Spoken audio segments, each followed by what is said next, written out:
Okay, may gabi sa tanan. Welcome to our GLC 101. Natakaroon sa Book 1. Ang atong lesson number 2 is naguluhan o the vicarious character of Christ death. Grabe ka alum na English. So sa may meaning sa last Sunday, gisgutan natin itong mga Old Testament types, no? Dili na type nga type A, type B, or type kita, type mo siya, dili na. Ang meaning atong type is a divinely purpose illustration para masabtan nato kung unsa ang buhaton sa coming Savior nga mao si Jesus Christ. Okay? This time is lesson 2, the vicarious character of Christ's death. Muna ni ang actual. Itong last week, mga illustrations, mga example. Kini, muna ni ang tinuod na istorya. Okay? So, let's go. Definition. Ang definition sa word nga vicarious, meaning made or performed by substitution. So kining substitution magamit yun kanunay sa basketball, di ba? Anang dunay player nga kapuyon, substitution mugawa siya na mapuli siya ang lugar.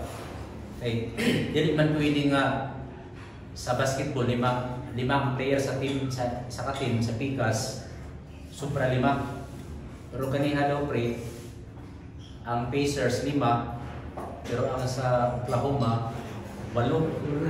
Kaya ang tulo ka rips paborban sa Oklahoma. Malo. Okay. So substitution. Okay. So, di ba itong may illustration, si isa punta mo ihawon, pero ang naihaw katong karnero. Di ba doon ay substitution ng tabo. Daghang pang mga katong sinina nga mga vegetable nga tabo ni Adan o ni iba, giilisan o panit sa mga hayop. No? Makita din mo nga, in the Old Testament time, daghang mga higayon na dunay something nga nipuli sa something o dunay somebody nga nipuli sa somebody. So, ini word nga vicarious means made or performed by substitution. Karon dunay nag-arise nga controversy. Sumala pa, there has been considerable controversy in theological circles of whether Christ died for our sins only or whether He also died in the stead of the sinner. No? So muna ang mga pangutana nga ambot nga nung gipangutana po nila mo, matanang-utanan pero pangutana man yun sila. Whether He died simply for the benefit of the sinner or whether He died in the place of the sinner. So what is the difference in these two views, and why has objection been raised to the latter one? Okay, so posible nga dili na problema sa ato pero daghan mga tao, daghan mo yung hatag problema ana nga issue, hatag yung issue labi na sa mga dili mo to. Pero ato na lang i-address kay kung mahitabo ni nga masugatan ninyo, matubag na to. So, para mas masabtan pag binato ang sa ibang pasabot sa pangutana, doon ay gihatag na duha ka analogies. Number 1, ang usa daw ka policeman may be killed in performing his duty of protecting a citizen. Surely the death of the policeman was for the benefit of the citizen. No?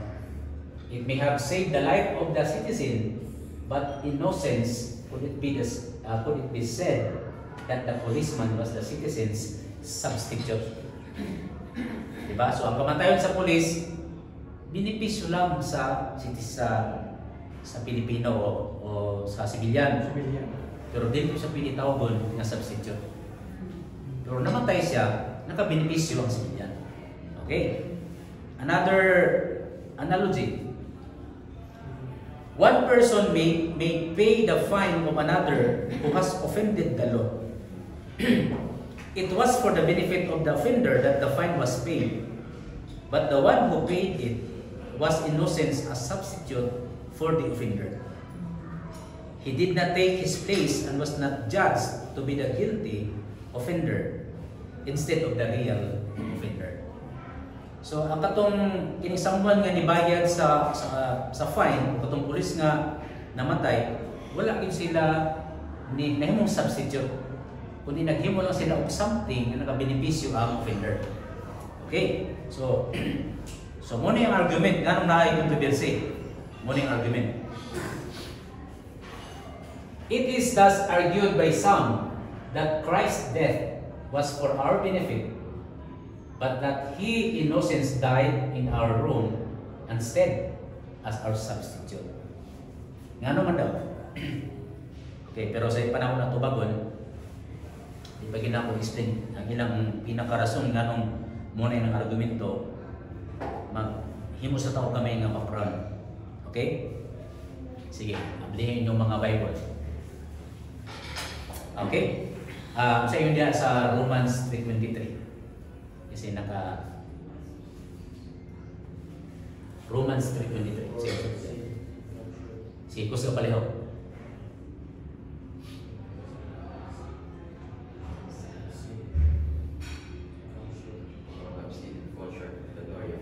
Yan. So, ang tanan nakasala, wala exemption. Tapos 5:12, simbo.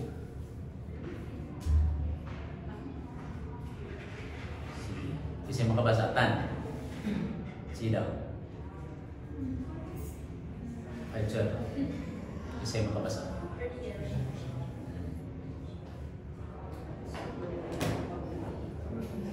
Romans 5:12. Therefore, just as sin entered the world through one man, and death through sin, and this way death came to all people because all sinned. Yan. So, kinsa hinungdan nga kitang tanan nakasala? Dili si iba. Si Adan. No? Tungod ni Adan nakasala tang tanan. Mo na nga sa tiyan pa lang ta sa atong inahan, makasalang tandaan. Munang inigawas na to, mahimo binagsala. Muna nga, maka-impyerno sa tuwa, dili ang atong sala na himo. Kundi ang sala na napanunod nato kang Adan. Pero kung makahimo tang sala ni kinabuhian, mapriso ka. Okay? So, kung ako makahimo krimen nini kinabuhian, di ko ma-impyerno. Okay? Ibayran naman ko ni Jesus. Pero mapriso ko. Okay? So, then, about sa Romans 6:23, yung sa ingon, kay ang bayan,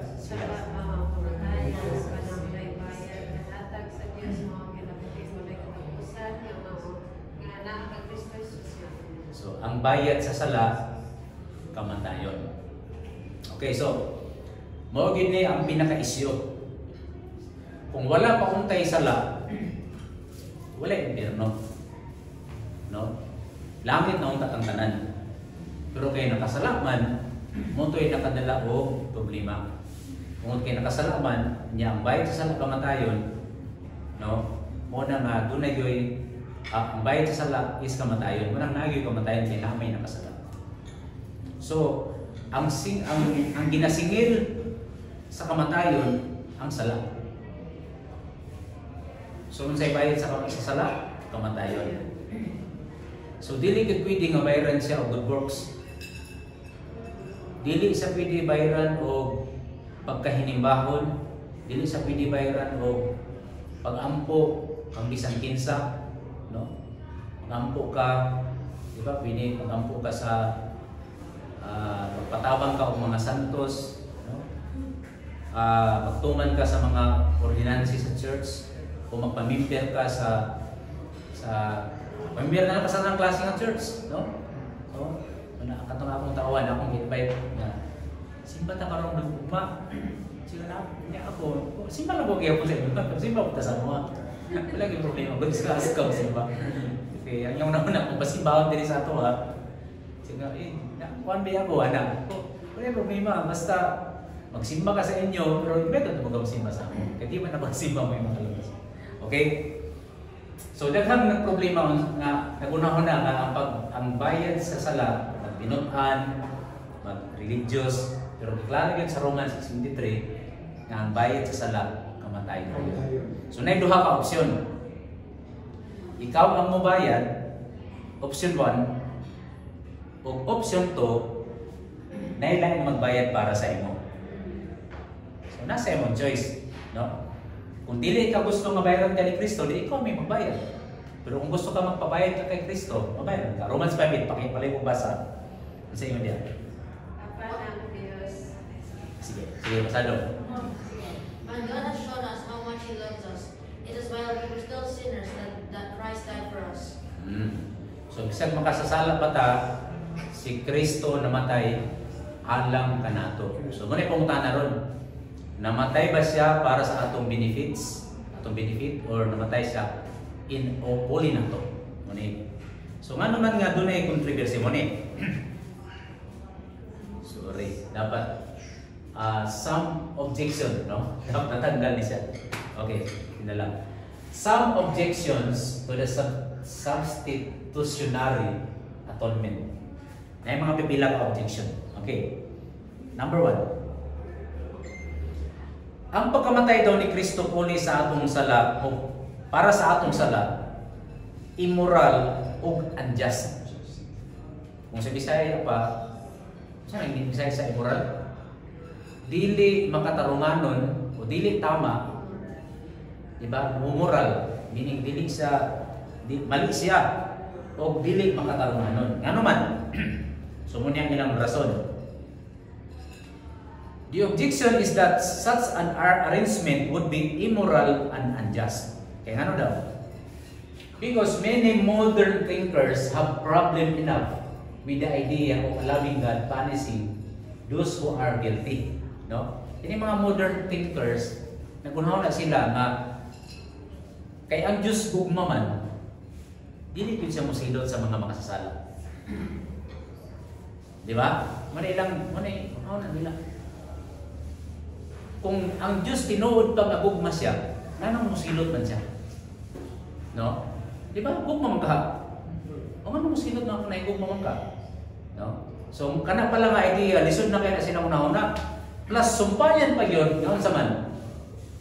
To say nothing of such a God punishing an innocent person in the place of the guilty. No? The place of the guilty. Wala po niya. Di ba? Na problema na gani sila, nganong ang mahigugmaon ng Diyos mosilot, mas na problema pa yun sila samot, nganong ang nakasala dili silutan, yung katungway sa lamon na naway silutan. So, immoral and unjust. Oh. Di ba nakuha niyo maigsoon? Oh. Siyempre kaya ang Diyos kong di siya mosilot. Niya, karoon na noon na kinamoy nakasala, di maganya dapat silutan kay gugma siya, mas magpakinig inosente, silutan niya. Di ba? So, na problema ba mo? Kung ako na problema, salamat. Pero ako ba na problema yung anak, no? So, muna ilang objections. Another, ano pa? So, pag-isumpay. How long would we tolerate a judge who, upon finding a man guilty of murder in the first degree, would then search the community to find the man of highest and purest character and forthwith, and forthwith, immediately or next, no, after that, okay, would then search the community to find the man of highest and purest character and forthwith have him put to death as a substitute and turn the real criminal free. Di ba immoral and unjust na siya? No? Kasi po, maganit na nga si Duterte, dala sa hig nga kabalo man na ako sa lapod si Duterte. Di ba? Oh. Pero how about kung si Pastor Nel, buutan kayo. Isa pang hiwi, pangusi, wa gyo'y gihimo. Nya, malumo pag yung kayo mga istorya. No? Dili masuko. Kunya si Bumbong noon ta maangay silutan pero niya ang Diyos ayaw. Si Ronnie lang. Di ba? Grabe na. That is immoral and unjust. Di ba? Okay, ano man ang tarong na tao mo may silutan niya naman ang kriminal klaro. O, di ba? So, may punto ang mga nagkontra, may punto. So, muna ang tubag sa objection. Answer to objection number 1. Muna. So stated, the objection poses a real problem. So, marami no, ang tubag niya, ang iyang objection ay problema. However, muna ang one. The analogy is not a true one. Okay? Analogy naman to. In the analogy, there are 3 parties, the criminal, the judge, and the innocent citizen or victim. Sa analogy nga iyang ipakita, doon ay tulo ka party. Katong judge, katong guilty, o katong inosente. So ang pangutana sa nag-upos, tarong ba ko nga judge, nga ang tao nga guilty, dili silutan, tapos kining tao nga inosente, siya mo'y silutan. Di ba immoral na siya, unjust? Di ba? Kaya mo man na nasa analogy, ito na tulo ka party. Pero, in the scriptural case, there are only 2 parties. Dili tulo ka party. Di ba? Ang tulo ka party, judge, criminal, o innocent. Pero sa Bible, duha lang ka party. The criminal, which is kita mga makasasala, and the one who is both the judge and the innocent victim. So, party sa Diyos o party sa tao na makasasala. So, wala nang abot ng analogy, kasi analogy tulo ka tao man. Pero sa scripture, sa Bible, duha lang ka party between God and man. Okay? So, therefore, there is not the slightest tinge. No? Tinge ba kung baga sana? Tinge. Or sa may other terms sa tinge ka na hint or maniming sa tinge. No? There is not the slightest tinge of the unethical here. If the offended one steps down and takes the place of the offender and bears the punishment himself, there is nothing but a display of infinite mercy and grace. You see? Maka-question ba biday ka kung ang judge? No? Para ba? Halimbawa sa ang balay, si Ethan ang nakabuhat o baso, niya si Paula may silutan, immoral lang siya. Diba? Kaya ako man ang judge. Pero kung si Ethan mo nakabuhat o baso, may ko ka, o kiraradong love naman ka, ako nalang mo palit sa baso. Ma-question man ay ko ninyo. Muna gitawag ng infinite mercy and grace.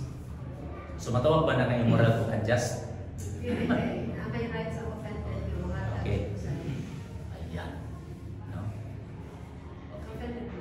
So, muna nga, wala kayo unethical din yung mahitabo. Kaya ano man. The offended one, ang atong nasanaan, siya man mismo ang nibaba. Ibig kay judge ta, siya mo nibaba o siya mo nidawat sa iyang punishment. Okay? So, natubag ba ang objection sa mga objectors? So, di sila pwede makaingon nga immoral and unjust. Napa ikaduhang answer. Ikaduhang answer, number 2. Answer number 2. In the analogy, the third party is represented as being compelled to take the criminal's place. No? Mura ba? Judge, guilty, o criminal. Judge, guilty, o innocent. May sala. So, may kung innocent dapat, imigot to bago itong guilty. So, mura, gipugos itong innocent. No? Diba? Gipugos siya. Samot nga unfair. Unfair na gani kasi silutan ginakawa sa sala, pugson pa yun. Diba? So, grabe no? Pero sa dire, answer number 2, in the analogy, the third party is represented as being compelled na obligado to take the criminal's place. But in the scriptural doctrine, kami na mayaming soon, Christ Himself voluntarily takes the sinner's place. What do you nagpupo sa iyo? No? Muna nga, basta kung man na galing ang rason pre, hindi mo na mabalibaran ba? Anong ginagawa mo man ang mo sa ako, Lord? Tungod sa gugma. Di ba? Diba? Thus, the scriptural doctrine of the substitutionary death of Christ, when properly understood, is freed from the objections raised and is seen to be both ethical and gracious. So, hindi mo mag-question. Kaya nga naman, kaya ang panis, siya man ang nidawat sa iyang punishment. Okay? So, natubag ang objection number 1. Now, let's go to objection number 2. Okay? Malikod, paki-edit na ani Karis, no? Dapat God, dili ay God, ha? Objection number 2. So, nangutana na po sila. Okay, kaya na naman galing, kaya ang Diyos man di ay ang nibaba, o nidawat siyang silot, o kaya iya man di ay pasayloon, mahimo man di siyang gracious o merciful sa nakasala, dapat merciful and gracious na lang po sa tanan. Kaya unfair man na, no? Marag mga kwan ba? Nga, okay, nihatag ni, nakadawat man sila o ayeks o akap, dapat mo dawat po ni. Kaya para makahana sa tanan. Di ba? So, di ba? Marag inanda ba? Manay reason sa mga tao, no? Mura ba? For example, ako, kung maghatag ko o, alam ba, kitagaan na ako si pare o tubig, sala di ay kung di kumuhatag sa inyo, ha? No? Kaya nihatag mo sa dapat tagaan sila tanan, no? So, muna ang objection, no? So, ang Diyos, bawang yun siya nga, lawas na lang niya ang tanan. Okay. So, muna ang tubag. Okay, muna ang objection nila. It is also objected that if the substitutionary doctrine is true, no? Then, God is bound to save all mankind. For He would be unjust to demand the punishment of any sinner in the place of whom Christ has died. No? So kaya post namatay naman si Kristo, yun gusto yun na dapat ang tanan, di ba? Okay, tubag ko na po na to. So muna ang answer to objection number 2. Muna ang tubag. Number 1. Christ died for all mankind, but not in the sense that all mankind are automatically saved because of the death of that death. God, who voluntarily took the sinner's place, also had the right to set conditions upon which this death of His would become savingly effective and deep. So, siya man ang maluluwas, na siya right kung sa'yo paagi. No? Diba? Pero pag kadundong ko atong na ako'y parinting ang kitagaan na ako o sandwich. No? Kitagaan ako sandwich. So nga, walay palaman. No? Kitagaan ko yung sandwich. So, walay palaman. Walay kape. Wala. Kain na lang. No? Siya pa may isa po kay anong bako na yung palaman ng walay kape. No? Siya na gani magkitagaan. No? Di ba? No? So, lumawan po, hindi mga tawanan, no? Kaya namatay ang Ginoo. Dapat uwasan lang yung tanan, wala yung iwan. Mabuti sa Ginoo. Hindi sila pa din manunuwas. Okay. So, doon. Answer number 2. So, kay iyaman nga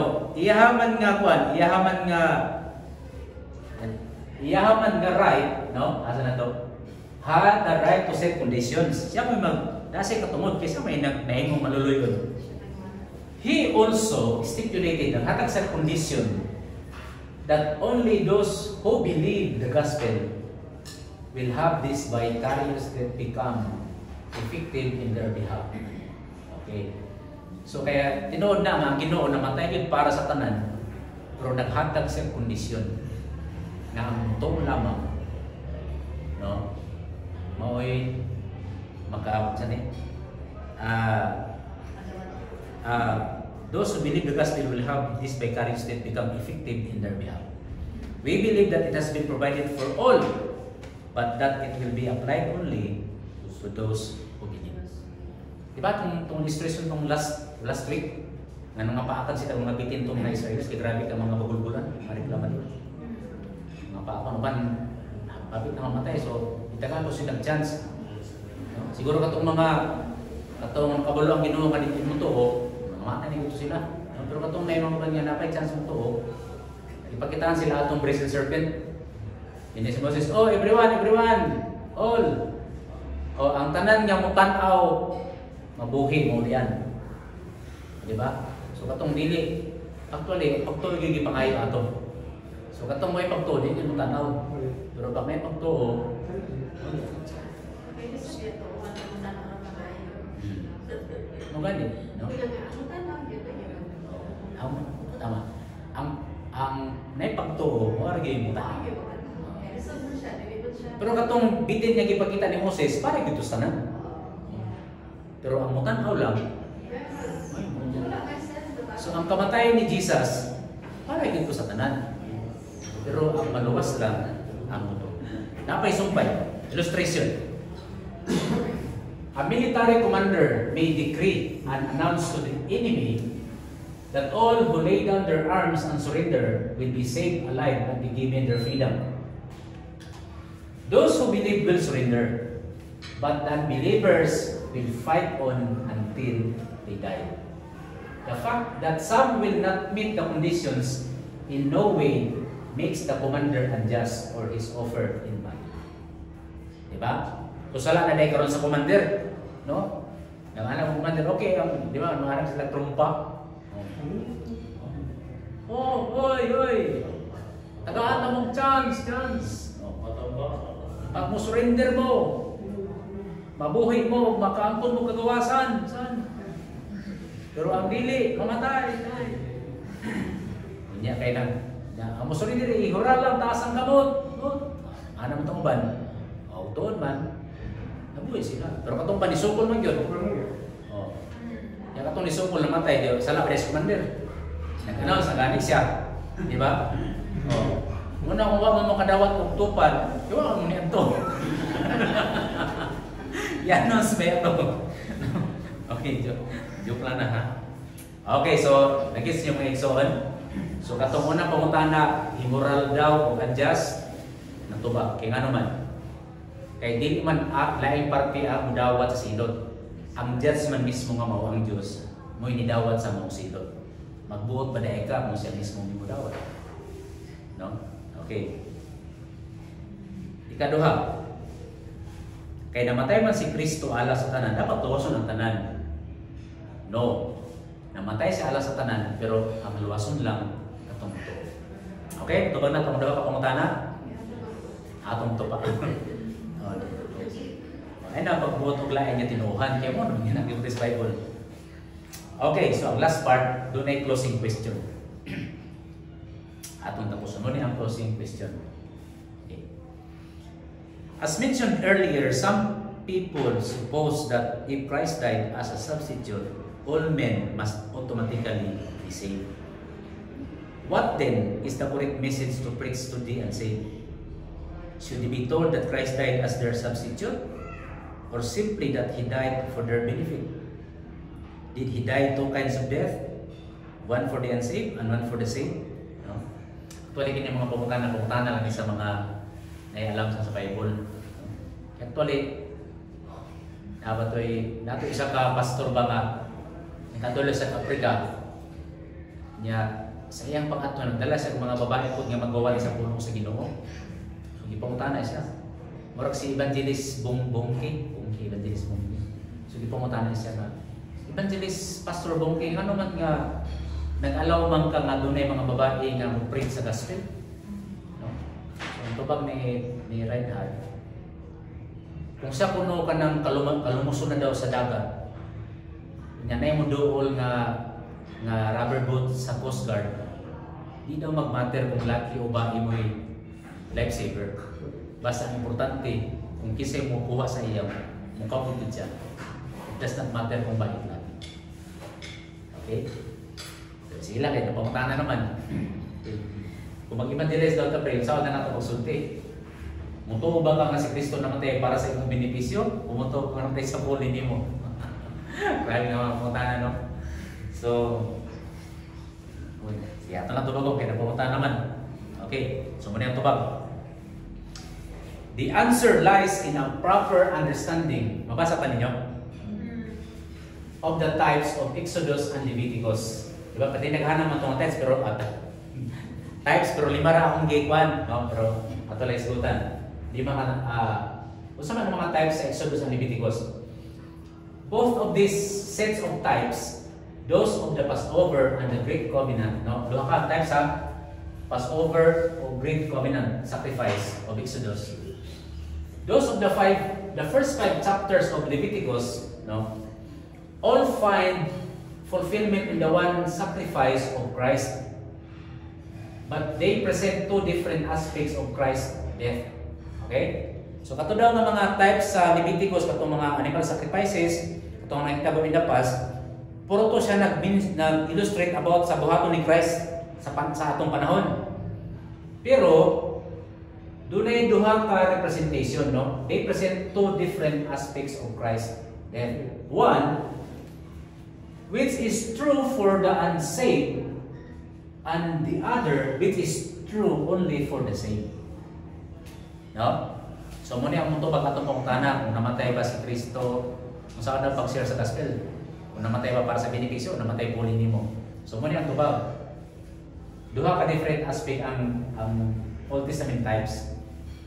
Dunay para sa mga dili magtotoo.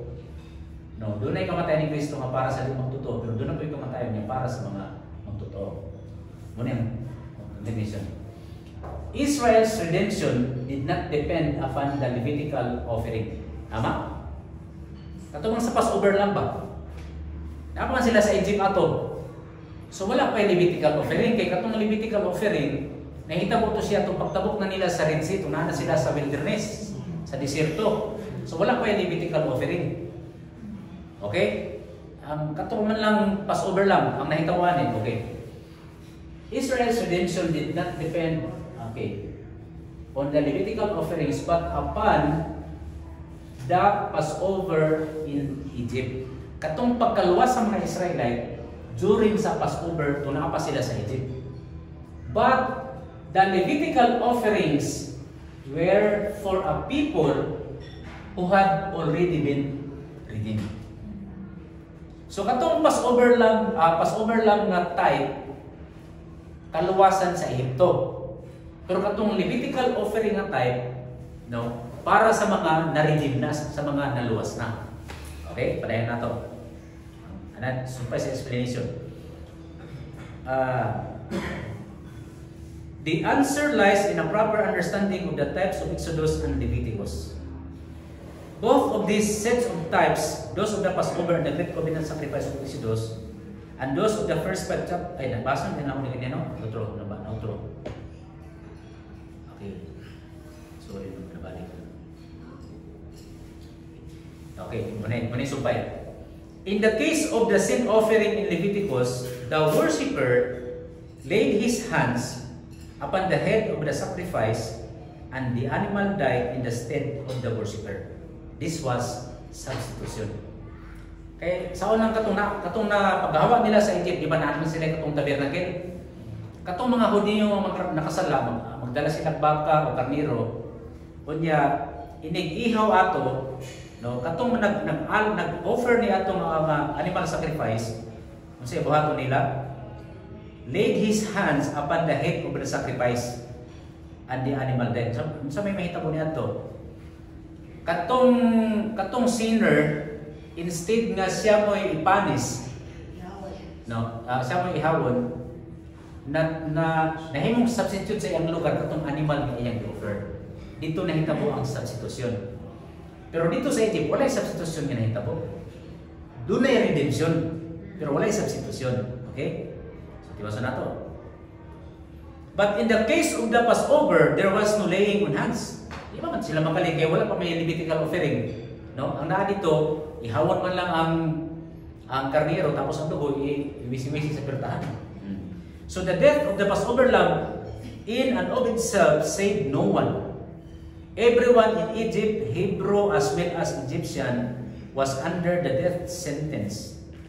Simply killing the Passover lamb brought no deliverance.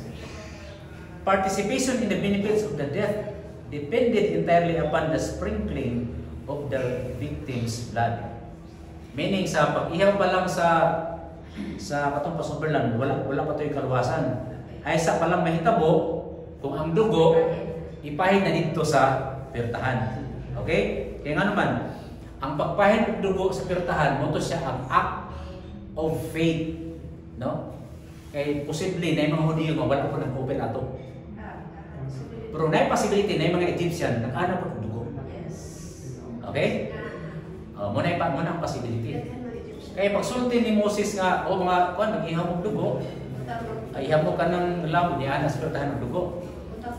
Kato mga Hudiyo nga, oo nga ng Moses, ihaw sila. Kato mga Egyptian nga tuwa-tuwa, butang-buta, nalawas sila. Nawas sila. Okay, pero muna siya. Okay. Thus, the Passover was a means by which deliverance might be gained. But until the blood was sprinkled, sa unang panahon, which ang application sa ito, which answers to the exercising faith in Christ, the sinner had no part in it. The sin offering, balik ko na ko the Passover was a means by which deliverance might be gained, but until the blood was sprinkled, the sinner had no part in it. Meaning, sa panahon niya giihaw ang lamb, wala pa'y kaluwasan. Pero sa dihang, katong naipagtuo, nag-sprinkle na sa dugo, dito pala sila nakaangkot og deliverance o kanang o kaluwasan. Mo na siya ang application sa Passover lamb. No? Pagkamatay sa Passover lamb, not automatically naluwas ang tanang mga Egyptian, mga Jews Egyptian. No? Kadto lamang nag-apply sa dugo. Mo ni nakaangkot og kanang the redemption. Then ang kadua, the sin offering was substitutional, and the result to the offerer depended immediately and only upon the victim's death. In both cases, the death was for the unclean person, but in the latter, it was instead him. Okay. So, katong illustration sa Passover lamb, nag-illustrate lamang sa redemption, sa kamatayon, sa angel of death. Pero katong sa Levitical offering, nag-illustrate na ang animal namatay huli sa nakasala. Okay? So, kung atong i-isorte nato, ang Passover lamb, redemption. Pero ang Levitical offerings, substitution. Okay? So, third to the last. Bearing sin is a figurative expression, and the figure is derived from the sin offering. Substitution is essentially characteristic of it. But Scripture never speaks of the death of Christ in its relation to the unbeliever, the unsaved, in language borrowed from the sin offering. Therefore, Christ died for the benefit of the ungodly and not in the stead of the ungodly. Okay? Ang kamatayon ni Kristo sa mga dili magtotoo, benepisyo to para sa inyo. Mahimo lang siya na substitution kung mutuo ka. Okay? Okay, may isuan? So, akong tanda, kung saan na ito pag-evangelize, may ibata na si Kristo namatay para sa imong benepisyo, namatay pa, uli nimo. So, ato, plain lang, so din na siya namatay, uli nimo. Pero ang makasabot na yun, nga namatay siya sa imong lugar, katong may pagtuo. Katong may pagtuo. Christ died for the benefit para na sa mga unbelievers. Pero katong mga mutuo, namatay siya fully. Okay? So it is only after the sinner has appropriated the faith, that death of Christ for him, in fulfillment of the Passover type, that he can claim the further aspect of Christ's death as typified by the sin offering. So, ako lang ginigito yung anaab yun kay para masabtan na ito pag-ayon sa Bisaya ko ba? So manami son, the sinner will never be confused or misunderstand the terms of the gospel if he is told that Christ died for his sins. Di ba na siya mag-question? Mana kasi yung friend namatay si Jesus sa imo. Meaning siya, in my benefits or in my stead? Advance kayo, behavior no? Advance mag-isip pa. Okay. So actually, ako rin, for the sake of study na natin eh. Pero actually, may igsoon, kung ikaw nakasabot ka sa gospel, no? Kung nakasabot ka sa gospel, muna isod kayo, i-reconcile ba kayo? Katong among kauban ni Pastor Ronel sa una sa care group, adi group.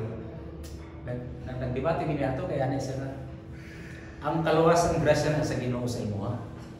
Nya kay di man ka makatuo, nung natagaan ka sa Ginoo pagtuo para makatuo ka.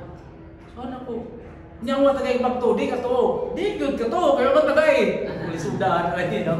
Mo to nagdebate mi ato kay kuan na gyud kining sa tao ani. Ang kaluwasan dunay part ang Dios, ug dunay part ang tao. Pero ang part sa Diyos mo ang pagluwas. Pero ang part sa tao mo ang pag-respond in faith. Okay? So, muna, kung di ka mutuo, namatay si Kristo, sa imo lang benepisyo, pero kung mutuo ka, namatay siya full. Muna na, sa kataas akong istorya, muna na itong mensahe ron. Okay, so sa atong pag-divide karon, divide karon. Divide mo na sa mga, divide tayo, divide. Okay, ang mga men, magbulag na rin yan, no? Mga men direkta, mga women dito mo. Yan, ang mga single. Okay? So, muna pong tana. The offended one steps down and takes the place of the offender. Ang offended si Christ, pero ang offender kita. And bears the punishment himself.